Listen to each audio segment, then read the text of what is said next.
वाह दरोगा बाबू, ये तो बहुत ही अच्छा खुशखबरी सुनाया है। क्या हम वो नोटिस देख सकते हैं? अरे दरोगा बाबू, अब इसको कहाँ दे रहे हैं, आप खुद ही पढ़ के सुना दीजिए। ठीक है, हम कर देते हैं। सृष्टि सिंह पुत्री श्री पुरुषोत्तम सिंह ने तलाक लेने के पहल के बावजूद इस घर में जबरदस्ती रह रही है। कोर्ट ताकीद करती है कि अगर वो इस घर में तलाक की प्रक्रिया पूरी होने तक रहना चाहे तो एक सीमित दायरे में ही रह सकती है, जिसमें उनका कमरा, रसोई और घर का मुख्य द्वार आता है। और उन्हें बस इस बात का विशेष ख्याल रखना होगा कि उनकी किसी व्यवहार से घर के किसी सदस्य का कोई शारीरिक मानसिक प्रताड़ना न मिले। सृष्टि सिंह का घर से आना जाना घर के कायदे के अनुसार एक तयशुदा समय पर ही होगा, जिसे इस घर के मालिक अपने वकील पुरुषोत्तम सिंह के मशवरे के बाद तय करेंगे। ऐसा न करने से उन्हें आईपीसी की धारा 552 के तहत दोषी माना जाएगा। सासू मैया भी ना रोज रोज नया पैतरा लगाती रहती है। अरे लो, अब वकील बाबू भी आ गए। आइए आइए वकील बाबू।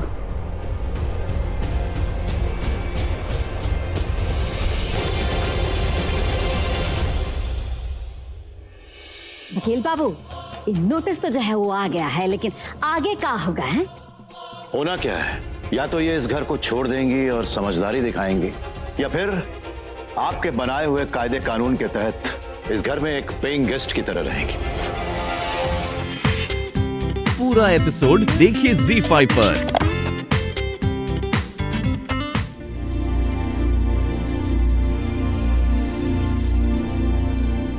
दुलारी दीदी, आप प्लीज मुझे खाना दे दीजिए। क्या हुआ, आज बाकी सब कहाँ है? भैया, चाचा और पापा तो दशहरा की तैयारी के लिए गए थे, अभी तक वापस नहीं आए। और वो माँ और दिव्या, वो कहाँ है?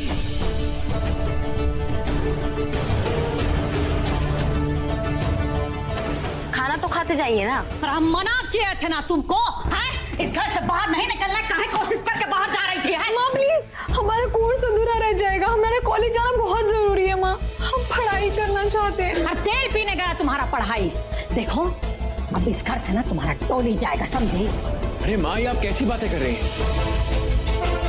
प्लीज ऐसे मत बोलिए, दिव्या ने कुछ गलत नहीं किया है। देखो अनुराग, हम जानते कि इसने कुछ भी नहीं किया है,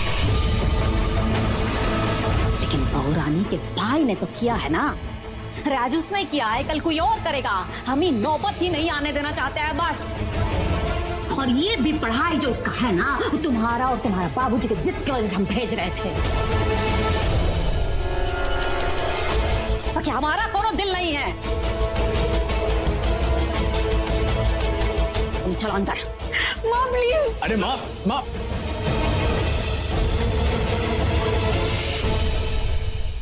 देख लिया ना, देख ली अपने उस भाई की हरकत।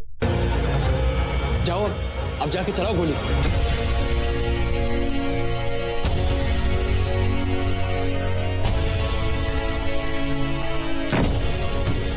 हम सबको बता दे रहे हैं, कोई भी इस दरवाजे को खोलेगा नहीं।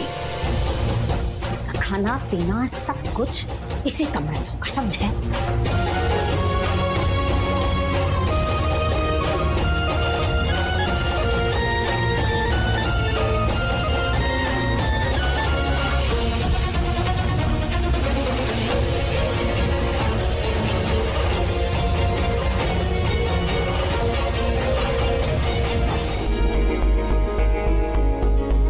सोने से पहले दूध पी लीजिएगा। यहाँ मेरी बहन ने कुछ खाया नहीं है और तुम चाहती हो कि मैं ये दूध पी लूं। अगर हम अभी पराग भैया को निर्दोषी बताएंगे तो मिस्टर जी और भड़क जाएंगे।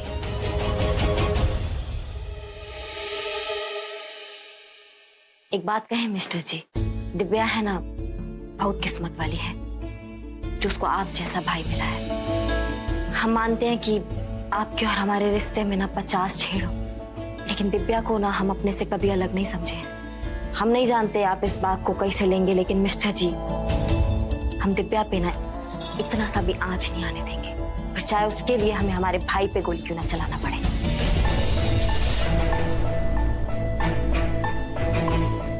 खैर, वो तो मैंने कल देख ही लिया कि तुम अपने भाई की साइड कैसे ले रही थी। चाहे कोई कुछ भी बोले, लेकिन हमें पूरा यकीन है कि हमारे पराग भैया ना ऐसी घटिया हरकत कभी नहीं कर सकते।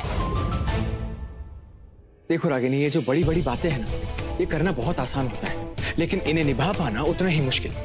अब सृष्टि को ही ले लो, उसके लिए तुमने आसमान से चांद तारे तोड़ने की बातें की थी, लेकिन एंड में क्या किया? उसी के खिलाफ वो पिटीशन लेटर पे तुमने साइन किया और अपनी असलियत दिखा दी। अब तुम दिव्या के लिए गोली चलाने की बात कर रही हो। तुम्हारी प्रॉब्लम मुझसे है ना रागिनी, तो ये जो दुख, दर्द, तकलीफें, जितनी भी प्रॉब्लम्स है ना, ये तुम मुझे दो। मैं तुम्हारे हाथ जोड़ता हूं, मेरी बहन को अपनी इस गंदी पॉलिटिक्स में खींचने की कोई जरूरत नहीं, क्योंकि वो तुम्हारे सब खेल नहीं समझती है। बस कीजिए मिस्टर जी, इतना भी गिरा हुआ मत समझिए हमें आप। आज हमारे पास सबूत नहीं है ना आपको सच साबित करने के लिए, इसलिए आप हम पर भरोसा नहीं कर रहे हैं। लेकिन जिस दिन सच सामने आएगा ना आपके, उस दिन आपको पता चलेगा कि हमारा भाई और आपकी बहन ना दोनों निर्दोष हैं। ये जो गंदगी फैला है ना, सब कानून की देवी की वजह से फैला।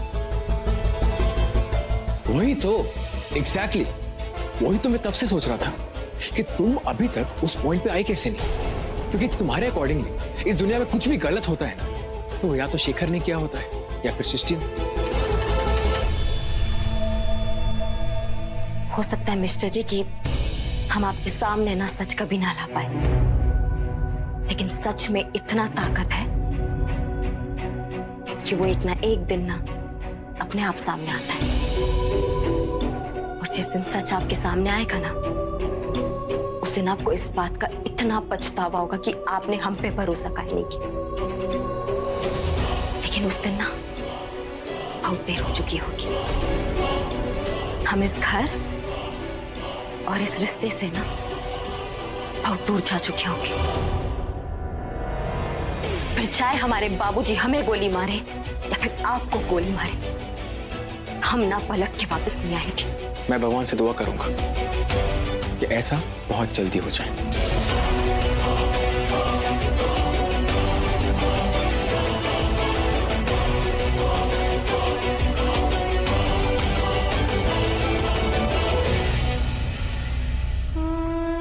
तो हमें शादी ही नहीं करना चाहिए था ऐसे आदमी से। पता नहीं कहाँ देख के लट्टू हो गए थे हम इन पे। जिंदगी का ना सबसे बड़ा मिस्टेक किए हैं हम।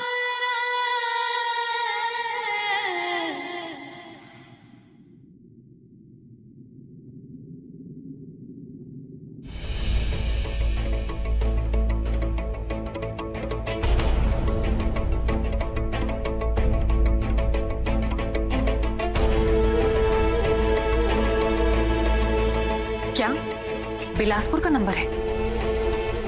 Are you sure? यस, और मैंने इसे रीहैक भी किया। ये नंबर जो है 100% बिलासपुर का है, और ये नंबर को पाने के लिए लोकल डॉक्यूमेंट्स ही सबमिट किए गए। हाँ, तो डॉक्यूमेंट से तो नाम का भी तो पता चल सकता है ना? हाँ बिल्कुल पता चल सकता है। मैंने तुम्हें वो नाम मैसेज भी किए हैं। ओके, हम मैसेज अभी चेक करते हैं। And by the way, thanks a lot Vicky. वो सब ठीक है, लेकिन तुम अपनी वो ट्रीट के बारे में मत भूलो।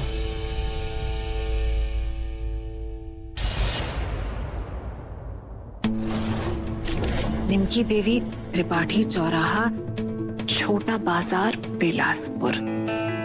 त्रिपाठी चौराहा, इसके पास तो एक बहुत फेमस जनरल स्टोर है। क्या नाम था उसका? हाँ, पायल जनरल स्टोर। इसका नंबर नेट से ढूंढते हैं।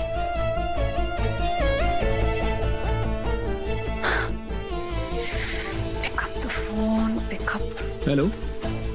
हाँ हेलो, आप पायल जनरल स्टोर से बात कर रहे हैं? जी, पायल जनरल स्टोर से ही बात कर रहे हैं। बताइए क्या ऑर्डर है और क्या भिजवाना है? नहीं, हमें कोई ऑर्डर नहीं चाहिए था। वो निमकी देवी से बात हो सकती है? हाँ, हम उनका नंबर ट्राई कर रहे थे, वो मिल नहीं रहा है। आप कौन बोल रही हैं? हम उनके रिश्तेदार बोल रहे हैं। ओ हाँ, उन्होंने बताया था किसी का फोन आएगा आज। अभी बुला देते ही हम मुखिया इनको।